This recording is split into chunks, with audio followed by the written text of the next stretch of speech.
Hello, ladies and gentlemen. It is D-Man the Great here, and I am back once again to do another episode of the D-Man the Great podcast where I talk for 45 minutes about all the shit I want to talk about. So today, I want to sort of start with some basketball like I always do. NBA season starts up this Tuesday. It is Friday, the October 17th, as the filming of this video. So it probably will, hopefully, I'll release this tomorrow and not be screwing around like I always do with these podcasts. And I'm like excited for the NBA, but I'm not excited as well because to me, I'm getting the feeling of the same old shit. And that's not good for me, at least. Because the same old shit means that I'm going to end up watching this season and then my teams will lose in the playoffs. And I'll be like, well, fuck. Do I really want to watch this shit anymore? And that's not necessarily the greatest feeling in the world. Same with and then that's the thing to add it to it, right? As the Lakers bench is awful for the most part. It doesn't necessarily I don't have much excitement in the roster this year.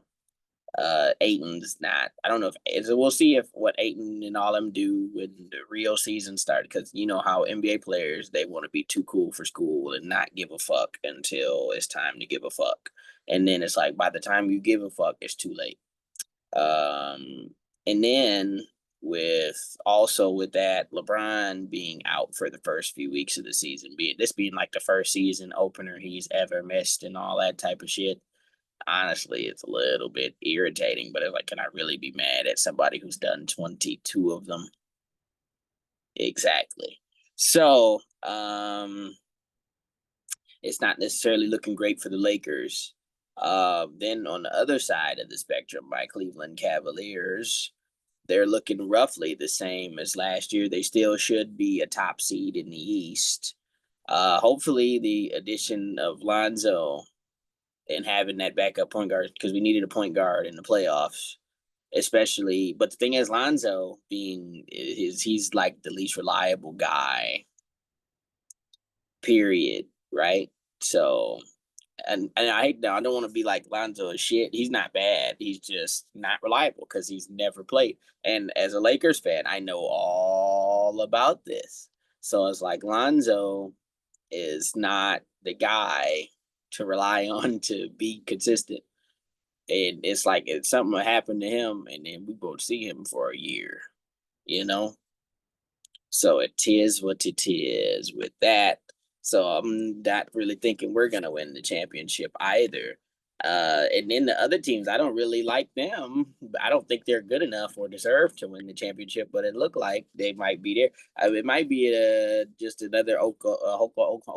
I can't talk right now. Jeez, Oklahoma City championship run again, which I guess I wouldn't care too much about. And then I was a big Thunder supporter in the damn playoffs and the finals. So unfortunately, I might be doing that again. On to the other one, Westbrook. The whole shit. Danny Green said. I don't know if you guys have seen that. Watch it because I would be quoting sort of in verbatim if I was to say it now. Well, he finally got his job, so he's finally going to Sacramento, which is an interesting fit, I guess. There's nothing really going on there. It's just a place to be on the roster, honestly. But at least the Russell Westbrook fans will get to see Russ one more time, you know. And then that's the thing too, right? With stuff I'm going to talk about later, like even with LeBron James and all of this stuff. Like I've seen, me personally, I've seen a lot of my favorites in person. I've seen a lot of my favorites in person. Like I went to Kobe Bryant's last game in Detroit back in 2015, and it's stuff like that you really want to see. You like the people that you idolized growing up, the people that were your heroes growing up. You want to see them, and you want to see them in their element one last time. Because and then the thing is, like if you look at what happened to Kobe later in his life, you never really know when it's gonna be over, and it's like you'll be like, damn, I should have went and seen my hero one time. I should have went to see my hero one last time.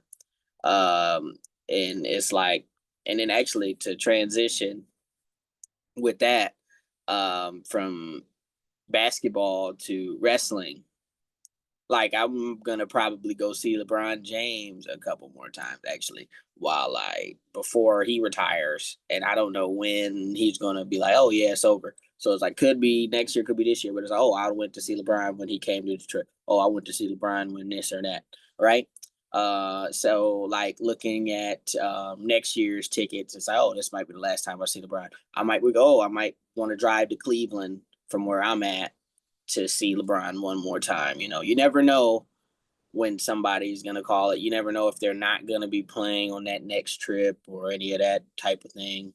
So it's like you really have to, and that's the thing is like for the fans of like if you're a fan of his and you know it's coming up, you want to see him and see him perform at least once or twice before he goes. And then with that being said, your boy is going to Washington D.C. for John Cena's last match, and so I'm very excited for that. This has been a very John Cena heavy year for me, honestly, and it's like I've done all sorts of shit this year.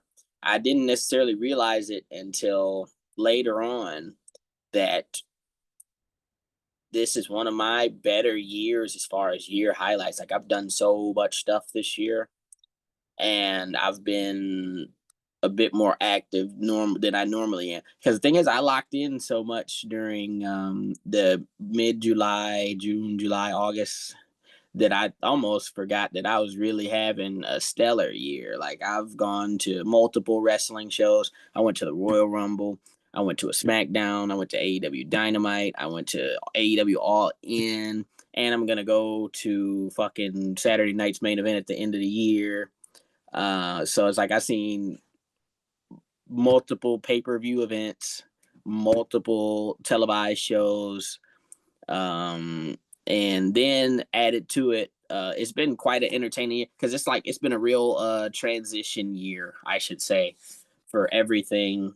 Because it's like they were at the low peak levels that they were at last year, and you see all these adjustments that they've made and what they're doing to sort of go forward, and then what they're trying to do to maintain the momentum headed into the next couple years. And also they are price gouging like a motherfucker for the John Cena tickets. They're trying to make people pay a lot of money because it's like spending $500 on a nosebleed is kind of nuts. But it's like, shoot, this is once in a lifetime deal, and just somebody who's typically a man of their word, you would probably trust this will be this man last match. And then if it's not worse come to worse, I see the match that was advertised as the last match, and I will be in attendance. Same with that. I wanted to talk about a little bit of Crown Jewel because on the last episode I talked about like Crown Jewel. I didn't release it, obviously, but I sort of gave some predictions, gave some non-predictions. I think, and then all as of recently, Seth freaking Rollins got ousted from the Vision, which was a very questionable decision. But I guess since Seth Rollins is injured and might be out for a very long time, at least they got it over now. Because you know how sometimes the head of a faction in wrestling, they'll have the leader of the faction get injured and then he'll disappear and then he'll come back months later and then the members of the faction will just beat his ass or whatever. And then the next thing you know, they're like, hey, you left us, you betrayed us, ha ha ha. And it's like, damn, motherfucker, I literally broke my fucking neck. What am I supposed to do? But on the other hand, so yeah, it doesn't make much sense as you can hear. So it's really a whole thing here. So it's like with Seth Rollins potentially being out through WrestleMania for surgery, it's kind of scary because he is because the thing is Seth Rollins, he's a truly underrated performer and he always will be. And as somebody who's watched him for the last what has been since 2012, so I'm always been watching Seth Rollins for the entire time, so the last 13 years with Seth Rollins, and seeing him grow as a performer. Well, even longer than that, like even back to the Tyler Black days, you look at Seth Rollins and he is grown as a performer. he's because it's like he does his stuff, and it's like he doesn't really get the credit for it when he's there, but when he's not there, like with Seth Rollins, when his run is done, he'll get the love he deserves. And it's like it's a shame that they say the apology should be as loud as the disrespect. When Seth Rollins, his love, his ability doesn't necessarily get respect until he's not around, which I hate to say for him is his thing, but it is his thing.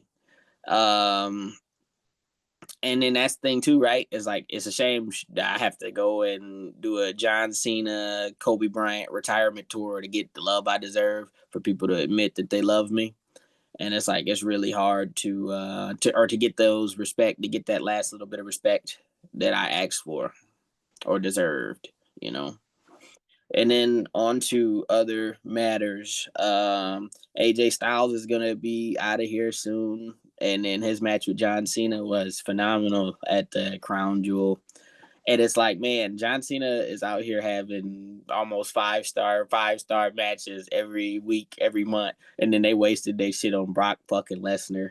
It's fucking crazy. But like the this whole thing that they've been doing has been such a win, such an amazing experience to watch. As a wrestling fan, the amount of love letters to wrestling we've seen this year, like you see the Dudley Boys versus the Hardy Boys one last time in the tables match for the and then they kind of spoiled the winner. But it's like, of course, like Devon on his podcast talked about how he had a health scare or like a stroke or something like that. So it's like shit, Devon after having a stroke ain't gonna be Devon no more, you know. So it's like I accepted the match wasn't gonna be that great when it started, but it was just nice to see the Dudleys and the Hardys one more time. I talked about Javon Evans and all them in my last video, how crazy Javon Evans and them are starting going. The potential in some of these young people is really high. I'm loving seeing the abilities and skills that they are performing at, because it's like to be a professional wrestler, like that's a physical challenge, unlike any other, almost. And they fit that motherfucker every time.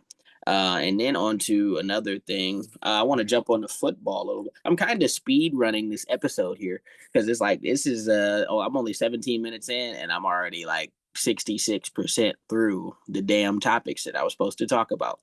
Uh, it's nice because the thing is, and the thing about wrestling, I like. Oh, actually, you know what? I'll talk about why I care about wrestling so much is because in wrestling, for me personally, it's only positivity for me. It's a release from the sports world. Like in the sports world, I might like I just was talking about how I was just talking about, oh, the Lakers and the Cavaliers might be on the same old shit like the last couple years, and we won't win the championship. And then I'll be like, oh, hate watching this team or rooting so hard for this team to lose, and then disliking somebody or being angry or upset at the ending of a game and stuff like that. And then it's similar for football and other sports as well, whereas professional wrestling, I'm typically never angry at professional wrestling, and it's rare that I'm angry about professional wrestling, and it's such like a peaceful release for me in a way. It's sort of like I get to revert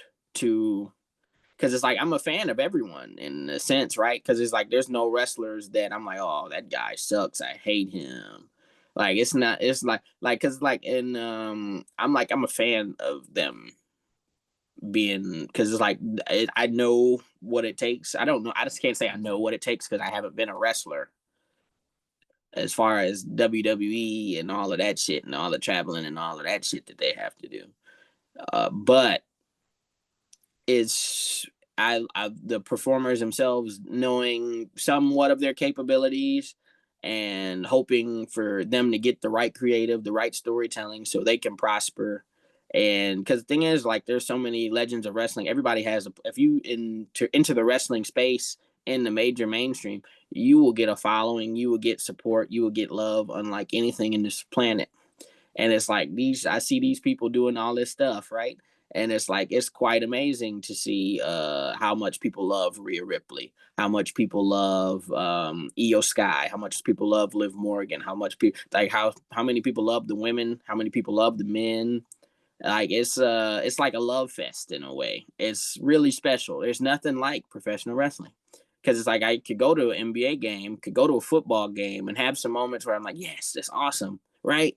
But it's like at professional wrestling, the like when I went to SmackDown in Grand Rapids to see the last time John Cena was in Michigan, John Cena cut the pipe bomb, the rehashed pipe bomb, and it's like everybody's in the arena is going insane. They're like, "Oh my god, Cena, John Cena, John Cena," you know, and seeing how over people like LA Knight were, like the arena goes freaking crazy when LA Knight comes out.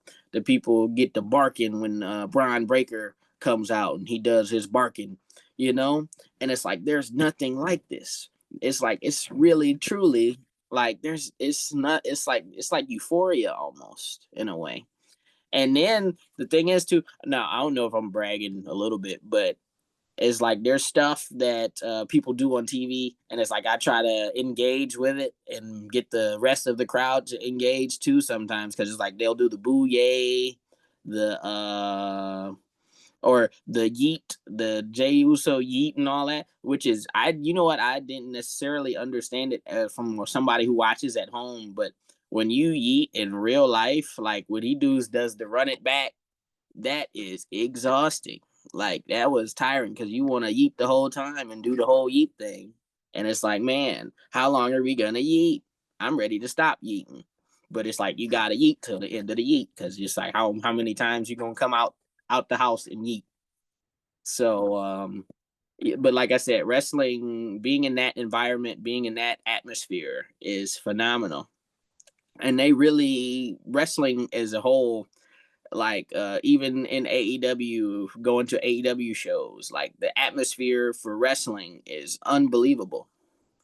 And it's like they really do have something special with that. And it's like we gotta keep that energy, we gotta keep this juice forever because that shit is unbelievable. And so I guess I'm gonna stop with the wrestling there, and I'm gonna get to football. So football, the Lions lost to the Chiefs, and I'm tight a little bit, but you know what? I was a hypocrite in a way because I typically am not somebody who I talk a little bit of shit here and there, but that's only if I'm in that mode. But I'll, you know, because the thing is, you got to be a little bit humble with your shit talk. You can't be, I'm talking shit all the time. Oh, my team gonna win. Your team suck for no reason. Like, don't bother nobody that's not bothering you. You know, don't brag to nobody who's not bragging on their end, right? And that is so unfortunately, I hate to say it, but they, and then that's the thing, the Lions need a smack in the mouth sometimes, because you know when people have been running and gunning for their team for so long, they get the running off the mouth at they ass talking, you know, they be like, oh, my team, blah, blah, blah, blah, blah. And it's like you should not be talking shit right now, because it's like we were bottom feeders for 20 fucking years, and you can't sit up and say that now that the team is good, they better in all of this, blah blah blah blah blah. And it's like you haven't seen a good team before. So this shit is this shit, right? And then on the other end, we have a lot of the teams that are great normally aren't doing so great. Like this year is wide the fuck open. Like we could get any type of team in the Super Bowl unless the Chiefs turn this thing around after beating Detroit and take it to the house. Because the thing is, sometimes you know when you're on the road, it's a lot harder to play because it's like that. And that's, I'm not gonna blame the game the other night on the road, but no penalties and all of that shit is kind of fishy. But what can you do? The game is over. The game happened. Detroit's still looking pretty fucking good. I mean, we're 4-2 this year instead of 5-1. We're playing Tampa Bay in Detroit though, and in Detroit, home is home. And I know Tampa's gonna put up a fight, so you got to be ready. And then I'm gonna brag on my little Madden player some more. But my quarterback on Madden, I got drafted to them damn Tampa Bay Buccaneers, and Tampa Bay Buccaneers with all them like Bucky Irving and Mike Evans and all of them guys. They're so good, and it's like, man, it's like the and old Baker Mayfield is that dude right now, man. Like he was throwing shit last week. I was looking at the plays that they were showing, and it's like that motherfucker was looking like he was Tom Brady sometime a little bit in there. Like he was just chucking that bitch like it was Peyton, you know. And it's like I was like, the fuck is this? And some like a few people try to say, oh, Cleveland shouldn't have got rid of him, and it's like that's not true at all. Cleveland did the right thing because nobody's ever going to be great in Cleveland, unfortunately. Sorry, Browns fans, but ain't nobody going to be great in Cleveland. And you just got to accept that until they get an O line and some receivers together. There will never be a great quarterback in Cleveland. And then it doesn't help that they paid Deshaun Watson fucking $500 million to not fucking play and get hurt in a couple games, just like they did Odell a couple years before that. Um, oh, the fucking Ravens suck, and that's annoying as shit. I hate that shit so much. Like it's honestly really irritating because it's like, and then Lamar Jackson missed a few weeks and all of this shit, and it's like, man, and it's like they just died once they lost that Lions game. It was over. And it's like their offense was so good. It was the same offense. They just couldn't do nothing on defense and would lose the game. And it's like, man, last year was really the year that if that man didn't drop that pass, they'd have won that game and could have went to the Super Bowl. But it is what it is now. You only can do what you can do. And a lot of them gooder teams like the Chargers and them other motherfuckers are slowing down just a touch. And that's looking good for everybody else. The Patriots are solid too, which was shocking to see.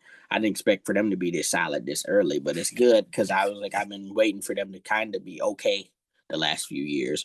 And then let's see how much time I got in here. I got 27 minutes, so I'm gonna have a little bit of a shorter episode this time.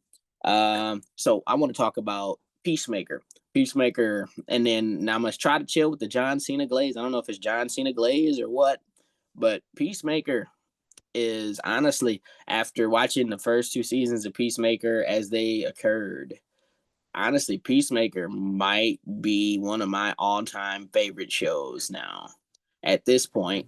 And I'm gonna tell you why, because it's like this, they've been able to make me lock in to where it's one of the things that even if I'm down in the dumps, even if I'm tired, even if I'm beat up, even if I'm depressed, I wanna when Peacemaker is about to come on, the new episode just dropped.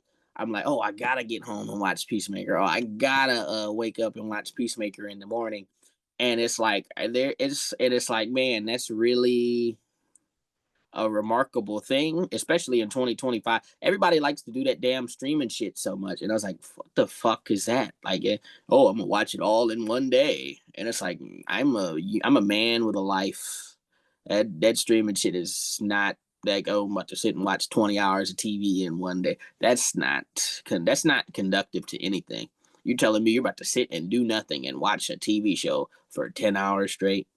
Fuck that.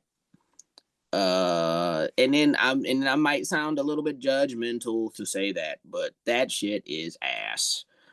We are grown. It's time. And then that's the thing. I'm a grinder at the moment. So I guess I am too. But when I'm not trying to get money, I don't know what the fuck I'm supposed to be doing. If I'm not trying to get money, what the fuck am I doing? So, with that being said, I don't really. The finale was a little weird, and they were doing the whole setup for other shit. I honestly I would really want them to rush something so dog could get out of. Well, actually, I'm not going to spoil it because I gotta somehow not spoil it and talk about it. I'm gonna just say, I mean, you know what? I'm gonna just say what I want to say because you find out pretty fast in season 2. But fuck Rick Flag Senior, fuck him. I fuck with Dog though. I love Frank Grillo. He's an awesome actor. But fuck Rick Flag Senior. He's a bitch. And that's my take on that. And that's all I have to say. Because I haven't wanted somebody to die like that in a minute. Because it's like I see a motherfucker on a movie, and then somebody did a damn good job when you want their ass dead, when you want their character dead. That's what you want. And Rick Flag Sr., I wanted his ass dead so much. I was like, when is they gonna kill his bitch ass? And they didn't do it. And that's the only spoiler I could give out. And then on top of that, the damn theme song grew on me so fast because I was disappointed to not hear "Throw Your Dog, the Invisible Bone" and all that shit. Uh, but that shit grew on me, and I might like it better than that because I was like, I might not because like that like, and then that thing, and actually, you know what? That's what I'm gonna talk about right now. Is James Gunn is fucking brilliant. Like he is unbelievable. Because it's like if I look at all the work he's done in superhero movies, because I've been a James Gunn guy, I guess, my entire life at this point, technically, because it started for me in the Scooby Doo days. With Sarah Michelle Gellar and Freddie Prinze Jr., Matthew Lillard, um, and I'm Linda Cardellini and all of them playing in the Scooby Doo movie. Like that shit was fire to me growing up. I love Scooby Doo because of that movie, you know. Then you have the Guardians of the Galaxy series, and how dynamic and amazing those movies were. Like I remember watching Guardians 2 and rewatching it in a few times and different things, and it's like it'll make you emotional about your family because it's like, oh man, and it's like that's really something there because it's like if you could be somebody that doesn't have any family issues, like oh your parents was all right people and all of that shit, but it's like you'll get emotional about that type of stuff from watching Guardians 2. So and it's like Guardians 1 is considered an all-time classic. Guardians 3 was just as great. It's not gonna, and the thing is, unfortunately, since COVID, a lot of shit has sort of came and gone. And that's my problem with what I was talking about with streaming. Is stuff comes and goes so fast that I spent 8 hours watching it. You're not gonna remember shit about that show. You're not gonna remember shit. Like you're really not like, you're not gonna talk about it for that long. You're not gonna care about it for that long. And unfortunately, that's the pathway forward in the future because that's what everybody's been on for the last 10, 15 years. But back to James Gunn and praising James Gunn. James Gunn, and then like how brilliantly fucking written like all this shit, the Guardians of the Galaxy series was. And then the Suicide Squad movie was shockingly good. And it's like it was solid as hell. And then you go into Peacemaker season 1, which was fucking phenomenal. Then you get to Superman and whatever that little cartoon shit was. Well, I only watched the cartoon shit. Fuck the cartoon shit. Superman was great. I enjoyed Superman so much, and because it's like, and that's the thing too. Like I complained about him doing a similar scene and then working with the same actors all the time. James Gunn, he knows his strengths and he knows his weaknesses, and that's the right thing to do. But it's like watching Peacemaker season 2 and seeing the nuances in the characters and seeing all of this development and all this growth that he put and all the thought that he really put into writing these people, these characters that he decided to adjust and adapt for television has been quite a treat. And it's like it's really unbelievable how he was able to do that, and then he was able to get it's like he knew the right things to do this time. And then it's like and then it's I was like, man, this James Gunn, and it's like he has great taste in music as well because it's like the soundtracks of all his movies and all that shit is fire. And it's like, man, this guy is on another level. And it's like shit, man. Who living better than James Gunn? And he's married to the hardcore lady Jennifer Holland, is their name, I think. So yeah, he's living good. And with that being said, I was able to stretch it a little bit longer. And I wanted to sort of thank everybody that will come and watch. And if you stayed this long, you literally have my heart. You're my dog for real. And shit, if you stay with me, let's get this thing off the motherfucking ground because I don't want to be. I want to get some money at home sometimes. I don't want to have to leave the house to get money all the time. So I'm trying to get paid, man. All right. But with that being said, I appreciate you guys. I love you guys that are watching with me. For anybody that's listening on the radio, I love you too, because hey, the radio is fire, man. It's really cool to listen to sometimes. Uh, your boy on Invest TV, man. Check out the channel. All my stuff will be on there. I got some more YouTube videos coming. I got some more shit on the way. And without a further ado, I have my catchphrase to say, and I will catch you guys later.